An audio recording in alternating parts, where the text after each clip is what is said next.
Where do you think things went awry in your relationship with Omarion? Life. I think that life happened. I think it's funny. I was listening to the song by Alex Warren called "First Time on Earth," right? And it just came to me where it's literally like, this is all of our first time on Earth, right? Like, no one knows how anything goes, right? You just kind of coast through. We don't know how to be a parent. Like, we're learning as we're going through things. And so I feel like that was kind of like the space that he was in at the time. When I got pregnant with my daughter, he was like, wait a minute. Okay, we about to have baby number 2.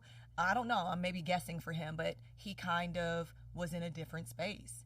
And I think when he went to Dubai, he had came home one day off a trip and he was just like, I just kind of like need a break. And I was like, okay. No warning signs? Mm-mm. You guys weren't like arguing or like... No. Apryl. Yeah.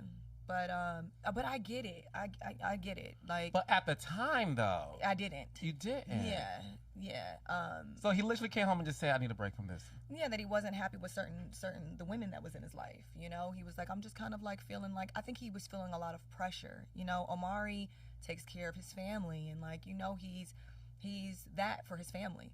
And so I think, you know, it was at a point where he came home and he was just like, this is too much for me. And I was like, well, this is too much for me too. I am pregnant with our second child. Like, what does that mean?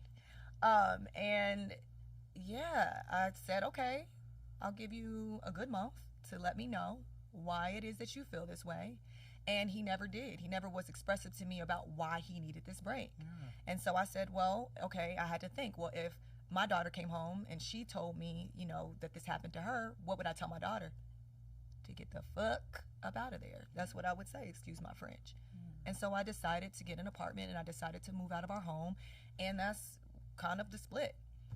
My heart bleeds for you only because I can't imagine that one day you're thinking everything is peachy cream and like status quo, and then your partner comes home and says, I just can't do this anymore. And I was going to postpartum, but that's a whole other thing. I think also too, that was something that he discussed with me where he was like, I don't know how to deal with this. And I'm like, and neither do I. Like, you know, and I kind of was waking up like that, like on the edge of my bed and just sitting there being like, what is this? Like, what is all this? I don't want it. Like, what is this? You know, and like, well, I couldn't understand why I was feeling like that, because I was grateful to be alive and I was happy, but those are the hormones that we experience. And so I'm like, while you are saying that you don't know how to deal with this, oh my God, I don't either, but I need your support.